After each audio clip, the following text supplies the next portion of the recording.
In a world where reality often feels like an elaborate satire, we find ourselves basking in the latest episode of As the World Burns, starring none other than the Commander-in-Chief of Chaos, Donald Trump. This time, our leading man is being showered with accolades from NATO Secretary General Mark Rutte for his magnanimous contributions to global security. Yes, folks, you heard that right. Donald Trump, the man who once pondered aloud about the possibility of nuking hurricanes, is now a celebrated architect of military strategy. Rutte, with a straight face that deserves an Academy Award, praised Trump's relentless exhortations for NATO allies to beef up their defense spending. The former reality TV star has been advocating for nations to allocate between 2% and 5% of their GDP to defense, presumably to ensure that the next time someone sneezes in Eastern Europe, we can collectively respond with overwhelming military might. It seems that Trump's vision of peace is somewhat akin to a neighborhood watch program where each household is required to own a tank. You're starting to hear the British Prime Minister and others all committing to much higher defense spending, Rutte declared, as if announcing the discovery of a new continent. He continued with a level of optimism that would make Pollyanna seem pessimistic. We're not there. We need to do more. But I really want to work together with you to make sure that we will have a NATO which is really reinvigorated under your leadership. And we are getting there. Ah, the sweet irony of revitalization under Trump's leadership. A man whose understanding of international diplomacy could fit comfortably inside a fortune cookie. One must wonder if this reinvigoration involves a return to the days when diplomacy was conducted via Twitter at 3 a.m., punctuated by all caps and exclamation points. But let's take a moment to appreciate the sheer audacity of it all.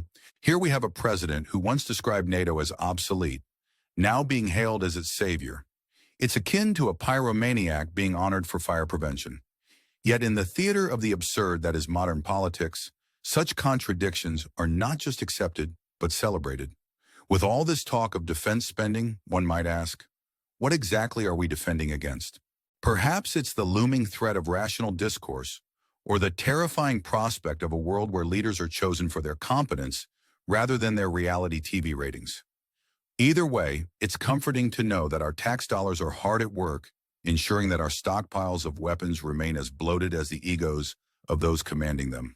And speaking of inflated egos, let's not forget Trump's recent unveiling of the so-called Trump 47, a nebulous concept that seems to defy explanation, but is nonetheless touted as the next big thing in American exceptionalism. Rutte, clearly enamored by the spectacle, remarked with awe, "What happened the last couple of weeks is really staggering." Indeed, staggering is one way to describe the dizzying spin of the political merry-go-round we find ourselves on. For those of you tuning in, don't forget to hit that subscribe button. After all, in these times of uncertainty, isn't it comforting to know that you can rely on us for your daily dose of biting wit and clever sarcasm? Like and comment below if you agree, or even if you don't.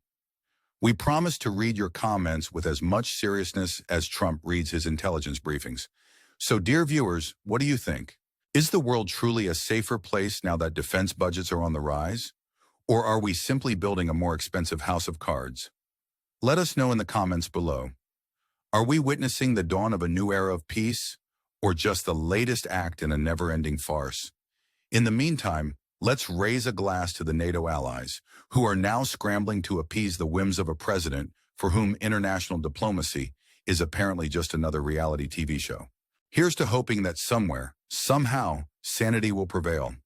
But until then, we'll be here, ready to report on the next chapter of this unfolding drama with all the satire and irony it so richly deserves.